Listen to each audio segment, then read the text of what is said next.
Hey Wargamers, welcome back to the channel Death from Above Wargaming. I'm Aaron. I'm Matt. And we are here with a very special HyperPulse uplink.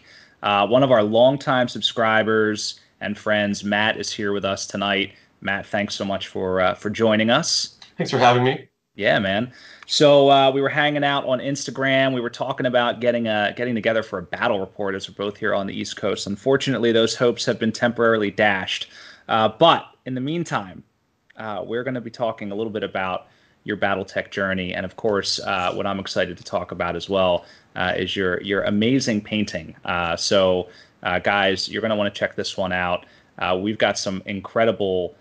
So first of all, Matt's got a great story about BattleTech, and he's done an incredible job with some of his painting. In my opinion, some of the best that's out there. So stick around. You're going to want to check this one out.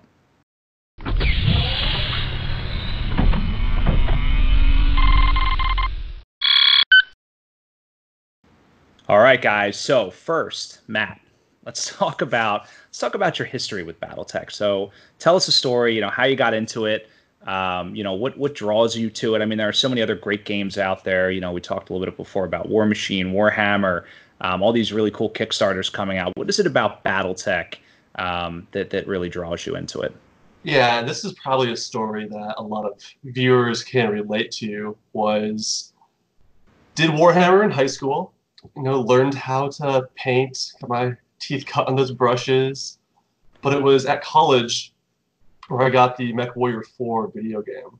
So I'm a child of the Civil War.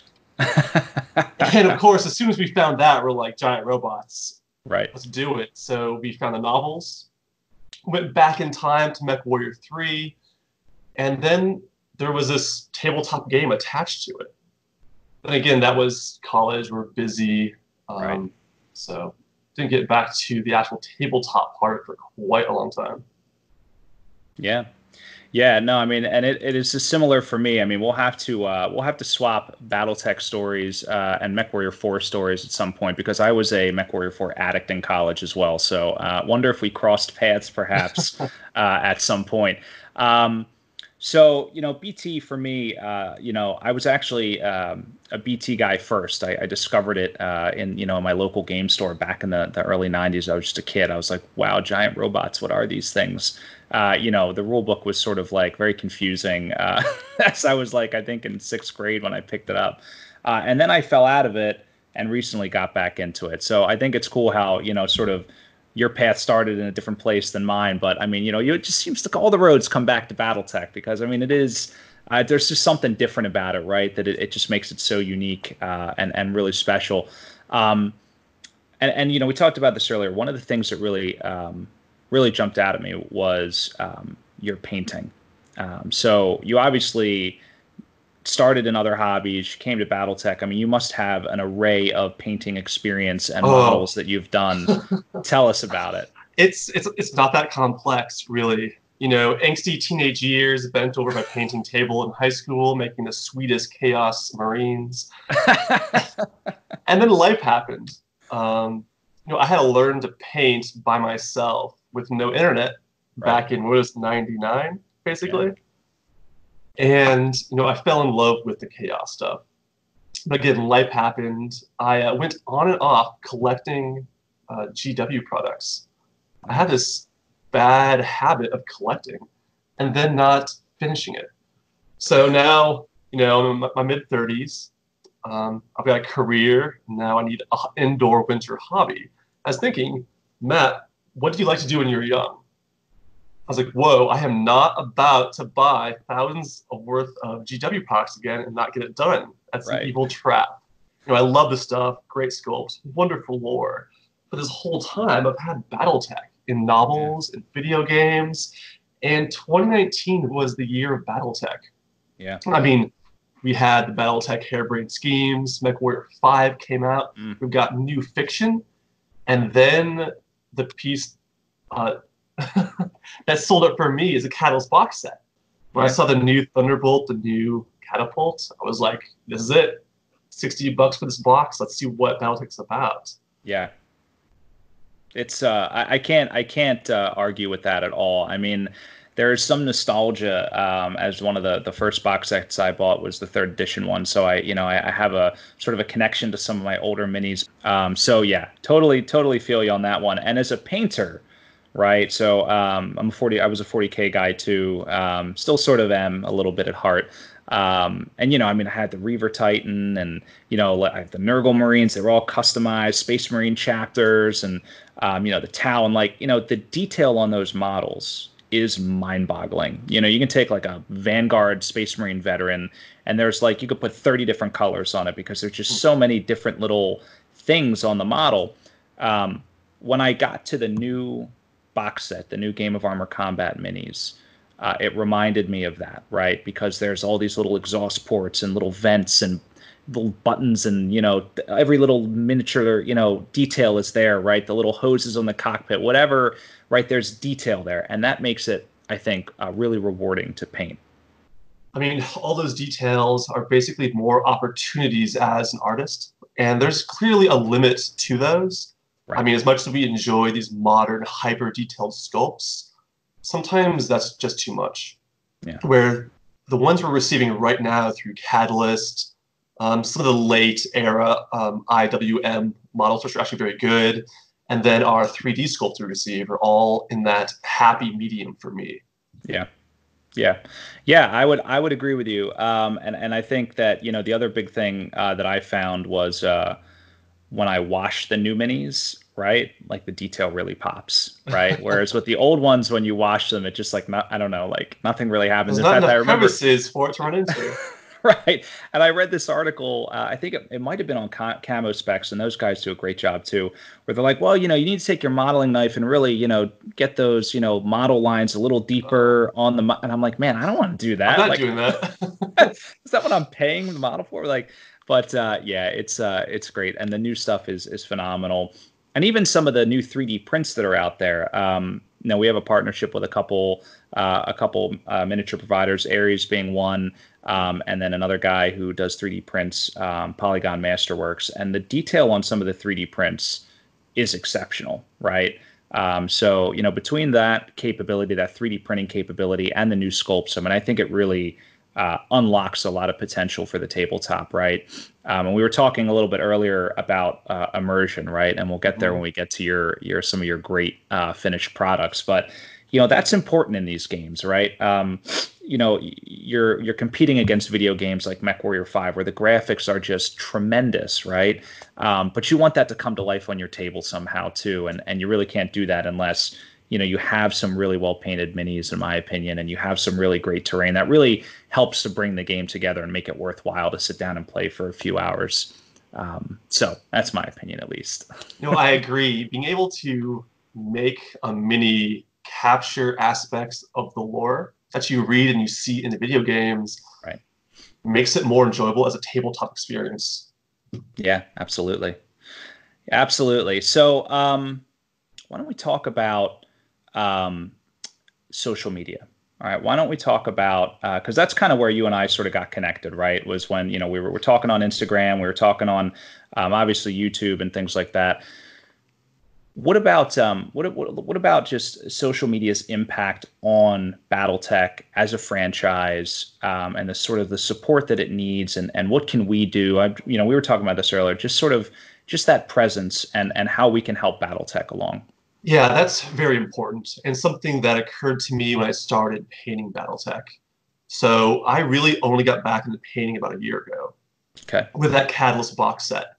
And when I grabbed it, I realized the only way that I'll get more of these is if BattleTech does not languish the way it did.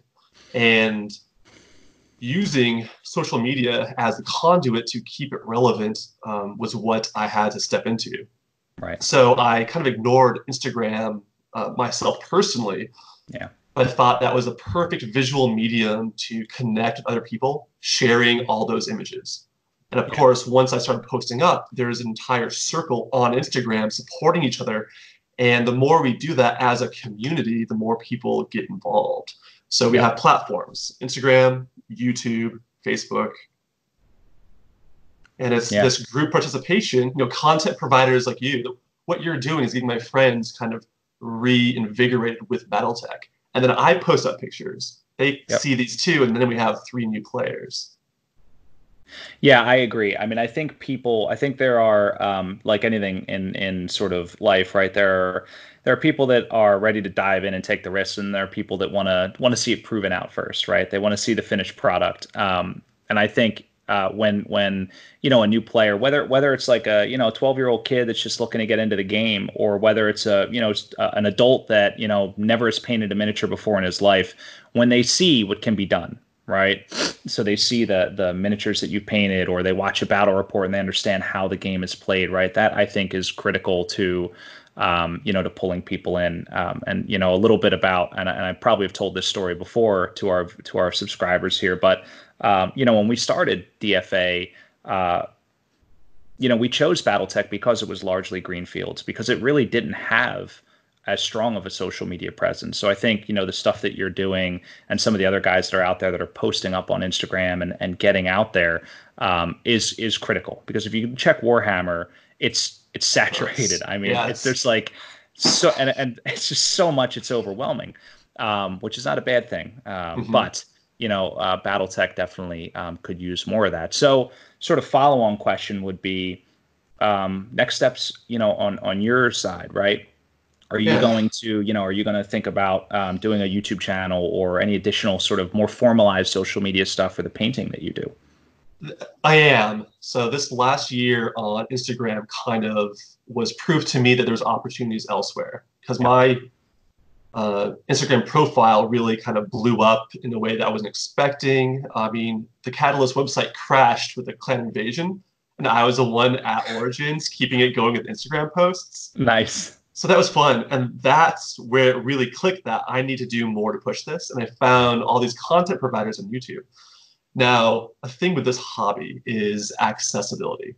The easier it is to get into, the more players we're going to have, which is why I think it's important for painters of all skill levels to share, because not all of us are going to be pros, and that's okay.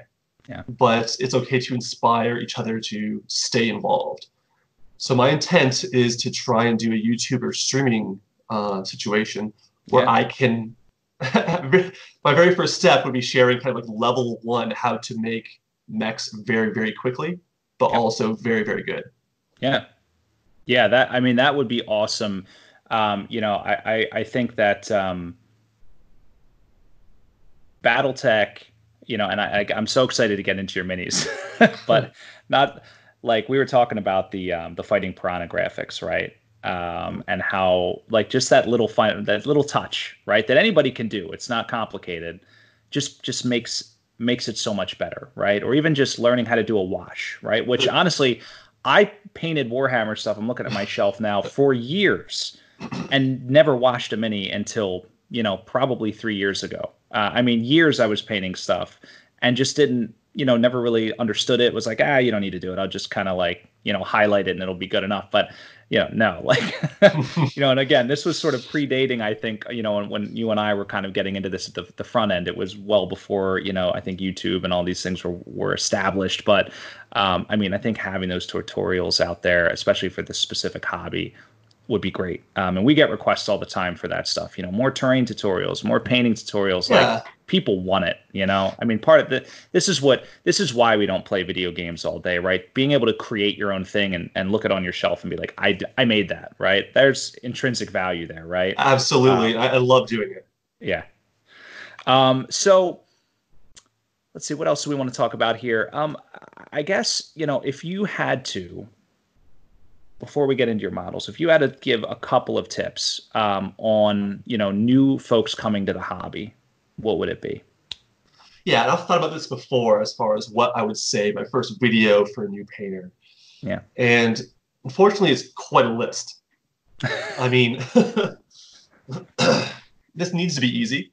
Right. But I would say use the advice in the back of the main book you buy for it. If your hobby, and ours is BattleTech, has a manual, and in the manual it shows you the whole steps of clean, prime, base coat, wash, highlight, done, lean on that first.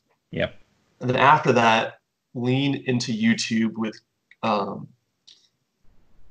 clear search words.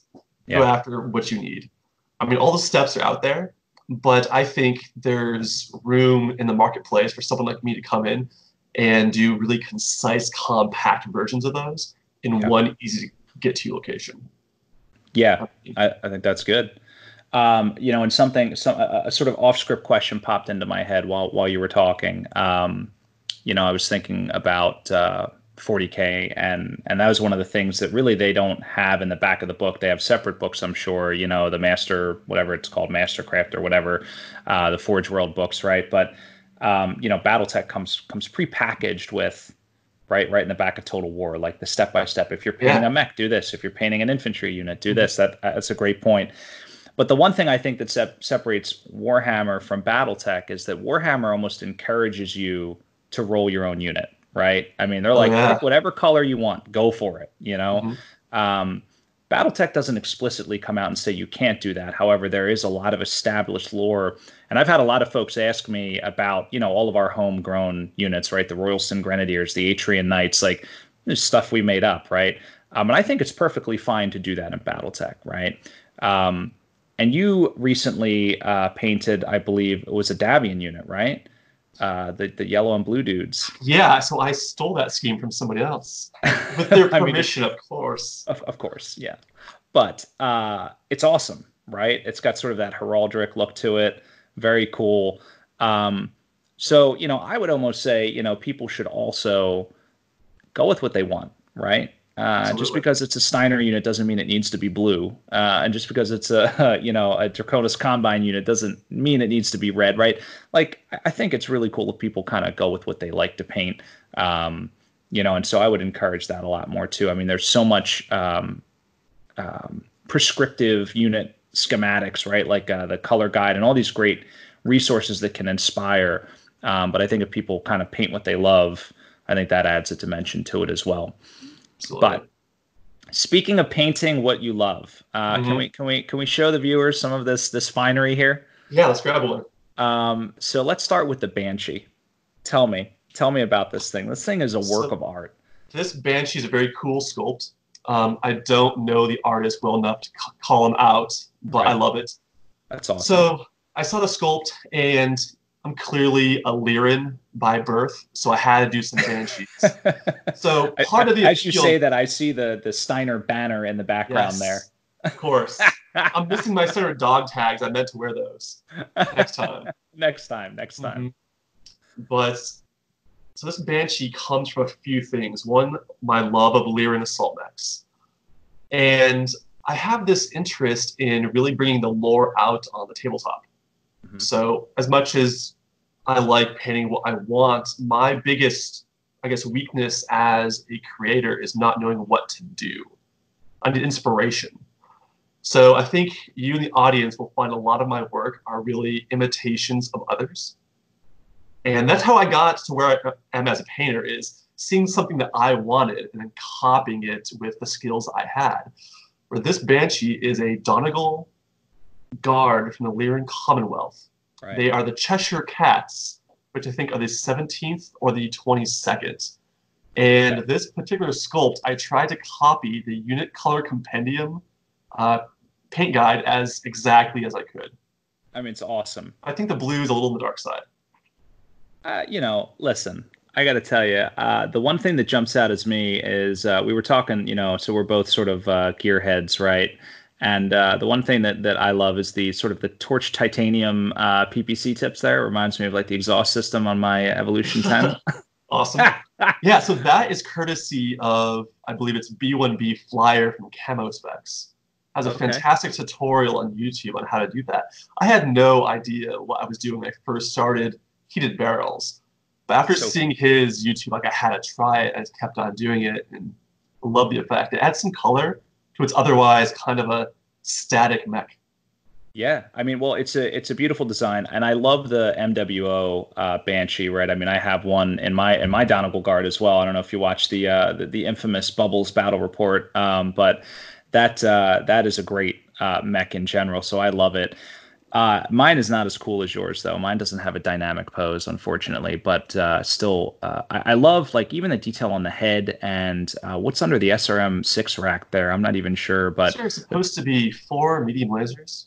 okay, that's what This I is a thought. I late mean, model Banshee. I believe it's Civil War era. gotcha. Okay. I mean, it's just phenomenal. And of course, we talked about the logos, the number.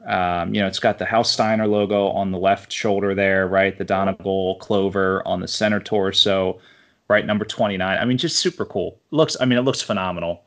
And I also love the armor flaking, effect that you have going on there. So this is when I was still relatively new at doing the weathering. You'll see my later models have more advanced chipping going on. Okay. All right. Well, why don't we jump to the assassin? This one is really cool. I Yeah, really so like this this one. was out of desperation. This assassin wanted to do Lyran mechs, but I didn't know what to do. I was scared of doing the white and blue. Right. So this is a putty camo mech, where Okay. its contrast is somewhat lost in this picture. But this picture is really about the cockpit for me. Yeah, I agree. Yeah, I agree. I mean, I love what do they call that? The gemming effect. Uh, Really looks good. But even the camo, I mean, it's a very natural camo. And now, a quick question: you airbrush or do you hand brush or both? Both. I Okay. picked up an airbrush last summer, and this one was with an airbrush. But you could achieve it, I believe, with a hand brush if you got Yeah. in there. Yeah. And I this mean, is it. kind it of cheater camo. yeah. Well, Uh, I mean. I use a putty, so you do a base coat, you wrap Right. your putty around it, and you respray it, so you have easy, fast camo. Yeah. Yeah. I To mean, me, I like it. I got to tell you. I do like it. I mean, it's a very and it's a cool sculpt too. But I mean, I like even the detail down to like the sort of the glow effect and the laser and things along those lines. Now, this next group of mechs, near and dear to my heart. I think this is how we maybe started talking more regularly was when you asked me about the infamous Atrian Knights. yeah, I'll usually ask permission before I copy something I see online. Not that I Yeah, have to, but it's polite. yeah, it is very polite. You're just a nice guy. And I Googled Atrian Knights and I found nothing that I knew I had to talk to you. Yeah. Yeah, it is. So I have a whole. We talked about the sort of the lore of the unit, right, and how they sort of evolve from a House Marek unit to a mercenary unit, and then sort of find their way bounce back to House Marek in the late 3080s or 3090s. It's a very cool story that I put actually in the Kickstarter for my character, Cool. who is the commander of the Atrian Knights. But I love this paint job. Not only because it's your sort of take on this idea, but also just because they're phenomenally done, and it makes me want to go out and buy little fighting piranha graphics for my mechs. I mean, really cool. So tell me about these guys. So I just completed them, and really, I wanted to get some purple on a mech. I needed some Merrics. Yours looked great. The grayscale camo was also really inspiring. So I did putty again. I base coated these guys very dark gray. I wrapped poster tack around them like little worms, Yeah, sprayed them with light gray, and then progressively lighter gray. Peeled all that off, and then went through to do some kind of edge highlighting. I realized as an artist I should do a lot more of that. But did the same thing with the purple. Did them dark, washed them heavy, did some kind of rough edge highlighting. Went through and did chipping, added some hazard logos or I like the hazard decals, logos. Yeah. blue cockpits, colorful lasers, and this is the result. So I'm pretty happy with them.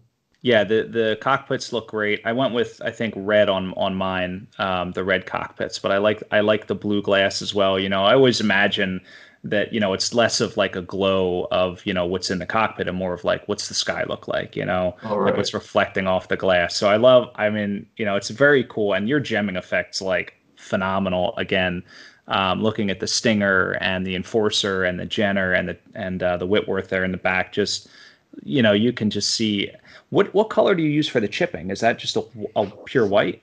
No, actually, so this picture is a little bit low res compared to what it should be, but I do a very dark brown with an edge of red, kind of with the sponge effect on the corners. Then Oh, go interesting. through with a really fine tip brush using a platinum. like a very bright silver.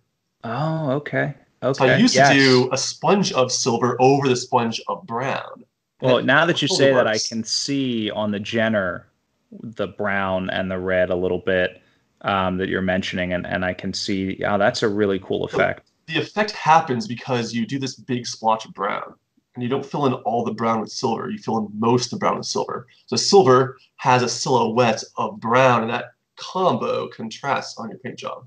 That is really slick. Love it. Awesome. And so this is another shot here of the Atrian Knights. These are looks like your light lance, Jenner, Panther, Stinger, Wasp, all the favorites here. Yep. Very cool. So let's talk about Betty. Oh Betty's yeah. Betty's my favorite. I mean, this should be on the cover of a magazine. I really love this mech. Um, it just, I mean, it's got sort of the rust effect on it, right? It's got, I mean, it just looks, banged up. There's, you got the shattered armor on the side torso. Of course, the fighting piranha graphics, I assume, Yeah. is where you got the Betty from. But this thing is just super, I mean, super well done. And I will tell you, having painted 3D printed minis, which I assume this is, It is. um, they're not easy to paint. They're much harder to paint than the new plastics that come out of the box set or metal, in my opinion. I find the 3D, maybe it depends on the quality, but I find the 3D printed ones a little bit harder to deal with. So I'm really impressed with how well this came out, how straight you got the lines. So tell us about this one. Yeah, this was inspired by a piece of art that I don't, again, have the artist to call out, but it was on my PC's desktop for the longest time. There's a picture of the pilot smoking on top of her catapult. Oh, I know that one. And I'm like, that I is didn't put it so together cool. until now. It's a Yes. great catapult with some simple lines and lots of battle damage and heraldry on the side. I thought to myself, hey, I want that mech. Yeah. So I bought a catapult. I had that picture up on my PC and I sat here bent over trying to make this as much of that as I could. Yeah, I mean it's so realistic looking, I think, because also like just the little details, like the way the shin plates, I guess you would call them, are slightly different colored, right? Like it looks like the one was replaced, after battle or whatever it might be, just those little details, I think, bring these models to life. I think if you compare this to that picture, you'll find a lot of small things in common. Yeah. So the cues to these panels and these lines are all drawn from that art exactly. Yeah. Um, Took some liberties. Like I had to have a different piece of heraldry. Betty was mine. But yeah, doing the lines was very intimidating. Yeah. I mean, did you hand paint those like I straight did. across? Wow. Yes. That's That's the first time and the only time I've done it so far. Yeah, that's impressive. I can definitely not get a line. I couldn't get that line with a ruler. I couldn't get it that straight. Honestly, I usually do tiny masking tape when I'm stuck doing lines. I avoid lines. Interesting. Mhm. Good tip. So let's talk about this blackjack. I like the cockpit on this one a lot, as Yeah, well. this sculpt came out kind of rough. So The 3D print, panels you and mean? corners, correct. Yeah, yeah. Always do. That's what I was saying on the last one. Like some of them just don't. It's like bad batch. I mean, a surprisingly large number of my mechs are kind of misprints that I try to salvage with a fancy paint job Yeah. by hiding mistakes. hmm I am familiar, but still, I mean, I like this. And guys, I mean, honestly, the take home on this one is like, you see how good this thing looks, and you know how rough some of those 3D prints can come out. I mean, I think, matching a good paint scheme, to your point, to hide some of the imperfections in the model is a great tactic, right? So sometimes darker colors or that camo, like a lot of my, I'm gesturing to my shelf over there. A lot of my 3D printed ones are camo because the camo does tend to hide the imperfections, in my These opinion. these imperfections aren't totally out of place or unwelcomed either. I mean, the Succession Wars, you had a lot of scrap and Right. problems and recycling. So this is simply the nature of the beast, and I'm okay with that mini being the way it is. Yeah. Yeah, it's a great point, right? And even sort of embracing the some of the damage to the model, to the mini, right? And sort of painting it into something that looks like it's supposed to be there, right? even kind of, I know some dudes that will sort of put imperfections with a modeling knife into the unit to, give it those slash marks or bullet marks or whatever. Yep. So yeah, very cool. So the Centurion I really liked, and I'll tell you why. Because it's very hard to paint, I think, a black mini and have it pop. And you did, I think, a really good job with the edge highlighting on this one. So what's a good sort of take home on the edge highlighting? Yeah, this is a skill that took the whole year to develop to this point, which it's still relatively primitive to those painters who are truly good at it. Yeah. But it's one of those practice things. And what I found was best at practice was using a brush to capture the edges of panels and not even focusing on making them look right. Just practice on tracing your panels with a lighter color. So these panels were traced with a very dark blue before that light gray even got on it, which is lost a bit in this picture. Gotcha. I just kept doing it. Kellhounds that had the black legs, I had to practice on those. Yeah. Yeah. No, I mean, I think it turned out pretty well. And yeah, I mean, I think, right, a little bit of paint, right? Typically like a flat brush. Is that what you use when you edge highlight? So that's the trick. There's no right answer to that. And I have a panoply of mutant brushes that are, some are 15 years old. So like no brush is wasted. Yes, I'll use whatever I have to get that effect. Yeah. But I could use a giant brush, a tiny brush, everything in between. I just grabbed the one at the time was right for me doing this. Yeah, no, I feel you on the 15-year-old brushes. I definitely have some of those as well. They're great for dry brushing and things too. There's still that one brush that does that one angle just right. I can't get rid of it. Yeah, that's right. That's funny. So you got a couple of Draconis mechs here. A whole lance of little Dracs here, and what is it? 4 Panthers? Is that what we're looking at here? Correct, 4 Panthers, and this is where the lore sits heavy with the fan base. As you're all too aware, a big portion of BattleTech players are veterans who have always been fans. Right. And myself, I've been reading BattleTech since 2004, and playing it since before that. I really wanted an op-4 of a Lance of Panthers, sort of light style, because that's in the books. And I had just read a book about a whole Lance of Panthers defeated by, I believe it's the Wolf's Dragoons. And they ended up repurposing captured and salvaged Panthers. That is... I'm sorry, it's a Kellhound story. When they saved Melissa Steiner.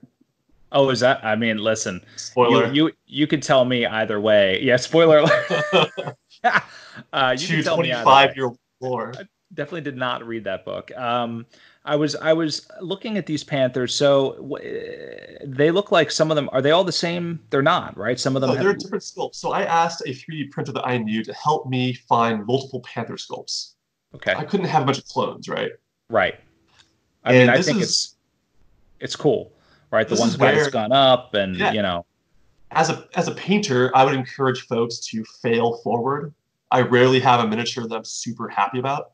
And these I actually had ruined before this picture. My wash wrecked them. And I'm sure that's a story that everyone can identify with. Yeah, yeah. Like, what do I do after all this time and energy I put into these Panthers? They're just ruined with a dull, dark coat I can't fix. Well, I found out. I went back with a tiny brush and a little bit of red ink, and I rescued all the top surface panels. Yeah. They look good. I mean, they definitely look like they have been through hell, right? And they've got like the sort of dirt or rut sort of in the paneling, right? And it looks compelling, right? That it looks was part real. of failing forward. Now the coordinator would never allow this sort of light to look like that. The coordinator's displeased, but he's very displeased. So these guys were supposed to happen very clean, but my wash ruined them. So I went through and did lots of chipping. Wow. So it does. They do look cool. I mean, and I think we're looking at them under a microscope right here, and they look pretty good to me. I mean, I'm sure on a table they look great, right? Very compelling. Look like they're right in the heat of battle. Very, very good job on these. Mm-hmm. So this Battle Master, this is I think my second favorite of all of your mechs, and this ties right into what we were saying earlier. I mean, the detail on this is just awesome. right? I mean, the sculpt is just really well done. Well, thank you. This is actually one of my earliest mechs that I painted out of that Catalyst box set. It was my first Battle Master and my first mech that I believe I did proper cockpit jeweling on. Hmm. It's cool. And I saw an image on Instagram from Fortress Models who did desert mechs, and his Battle Master was so cool. I thought, hey, I want one too. So I tried to copy him, and this is what I got. So I actually tagged him on my post saying, hey, I have one too, and he loved it. I mean, I don't know if it's the just the lighting and the photo, or if it was intentional, but it looks like sort of the lower half is a little darker than the upper half, and maybe that's just the way kind of the wash laid. But I really love it. Like just sort of it has that natural. It just, and again, if it's the lighting, that even better because it just has such a natural look, and your wash did a perfect job of grabbing all of the recesses in the mech, right? And from the knee pad, down in the sort of the shin into the each individual little like thing in the toes, whatever that is, right? The tread guard. The PPC looks great. The cockpit looks great. I love how the lasers have sort of the red glow coming from the inside. The SRM6, every little hash mark in the launcher is caught. The shoulders also phenomenal, right? Everything, it just looks so good. And that is the difference, right, between what we were talking about earlier. These brand new ones, in my opinion, light years ahead of what we were working with in the past. And I think, not to discount your incredible job here, but I think when you have a model that's higher quality, it makes the paint job better, even if you're a novice painter. I think it makes it more accessible for an average painter to do a great job. Because the guys Yes. at Camo Specs can make anything look ridiculous. Right. But average Joe like me can make this look strong for the tabletop. Really good. Really good. Don't undersell it.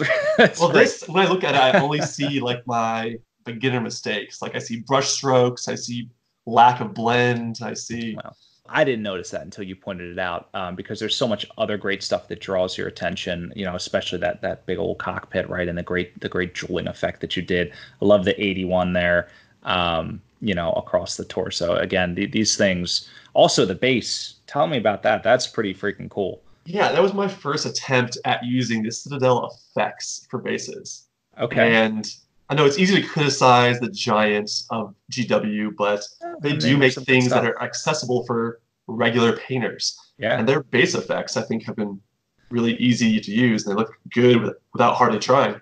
Yeah. Oh, so like what you just painted on? I mean, I assumed you like did some green stuffing work there. How does that Nope. even work? So they have a basing material that has a crackle medium in it. So you just slop it on your base, you walk away, and 4 hours later you have that. Huh. Obviously, I seal it in with a spray, and I did a little bit Right. of washing and dry brushing, but the effect was straight from the pot. I did not know it was that easy. I may look into it. Um, Speaking of varnishes, do you hit all your models with a matte varnish? Do you finish everything? Yeah, so as an earlier painter, I didn't, and I Yeah, realized with I still these, don't. I handle them and they get wrecked because of my hands. Okay. So I did Googling and I tried different things. So yeah, I actually finish all my models with a satin varnish Oh, so that okay. my metals aren't ruined. And then Gotcha. I'll go in with gloss or matte to taste to affect certain things. So usually lasers and cockpits will get a second by brush Okay. gloss there. Gotcha. Oh, very cool. That's a pro tip right there. So, lastly, what is this? What is this clan filth on my channel? No. Oh, yeah, I was worried about bringing clan mechs. I love this thing. Uh, So, this one reminds me of the cartoon. Of course, the Hunchback too, right? yeah. But this is a different variant. This has what the twin lasers in each of the. Shoot, I have no idea what's up there. I asked for a 2C Hunchback. This is what I Yeah, got. And I wanted to do Smoke Jaguar Solama units. love it. Now, they're in the lore is a mix up between Zeta Galaxy and the Iron Guards as far as who's where, when, and what scheme they have. Oh well, And this could be either of them. could be either. Yeah. Still, I mean, this is a great, I think, a sort of a what you would call like a classic, paint job, right? It's got sort of the knee pads one color, right? Sort of, mix of the gray and the red, right? It's very sort of heraldic, right? unlike the, sort of the battle master or the assassin that we looked at that are very practical, camo, which you would expect, a war machine to be painted like. The clans are just like, I don't care. Clans don't care. They're like, they don't care. So no camo or anything like that. But yeah, this is a pretty cool paint job. Also, really nice job on the on those little decals, right? The one that sort of is on the bend on the thigh, right? Yeah. It came out real nice. It didn't scrunch up. Nice smooth application of that. I bet you people would love to see, a tutorial on how to do these. I know I would. I definitely just start slapping some on my mechs. So I think it just brings them to life, especially when, we're looking at it very zoomed in here on our screen, but when they're on the tabletop and they're only a couple at arm's length, it's a little bit more impressive than up close. Exactly, right, exactly. But all these small details you've seen on the miniatures we've just gone over aren't even necessarily advanced methods. And they're all things that I've done for the first time within the last 12 months. It's pretty impressive, yeah. That's why I think it's something that I can bring to other new painters pretty fast. I had been scared of dueling for my entire life. And then I saw enough tutorials and just dove in. It's actually very straightforward once you force yourself to learn it. Yeah. Yeah, and it does, to your point, it makes the game more rewarding and more immersive. It's just a great thing to be able to put them on your shelf and, it's like, hey, hey, I did that factor, right? Mm-hmm. And of course, just even sort of benchmarking your own journey, right? Sometimes I'll go back to the very first mechs that I painted when I was like, 12 or 13. And, some of them I have repainted because I have a love for them. But other ones I still have, and I look back and I'm like, man, or look at the very, very first Space Marine army I painted, and it's and progress keeps you painting. It's part of the fun of it. Absolutely. Yeah, absolutely. Well, listen, man, I think this has been awesome. Thank you so much for sort of taking us through your journey, showing us some of your miniatures. I know there's a lot more that you have to share, so maybe we'll have you back sometime. But before we wrap up, anything you want to say to our viewers out there? Paint bravely, no guts, no galaxy. That's right. Well said. Well said. I love it. All right, well, guys, that's it. So that wraps this HyperPulse Uplink, this special edition here up. Matt, thank you again so much for taking the time out. I know everyone will appreciate it, especially since we're kind of stuck at home right now. This stuff is highly valuable. Now is the time to get your minis painted. That's what I was going to say. No excuses for the tide of gray mechs on the battlefield. Everything must be painted by your next game with your friends. Well, Matt, thanks again. Guys, thank you for watching. Don't forget to subscribe. Check out Matt. Matt, where are you on Instagram? Let's tell our... Yeah, I am a Colonel Matthew Steiner on Instagram. Expect to see me on possibly Twitch and YouTube in the near future. And I float around incognito on Facebook. All right. Well, there you have it, guys. So definitely follow him on Instagram. Keep an eye out for him. Give him a like. And that's all we got. So thank you so much. Stay tuned for more. Always great stuff coming from Death from Above Wargaming. Have a great night.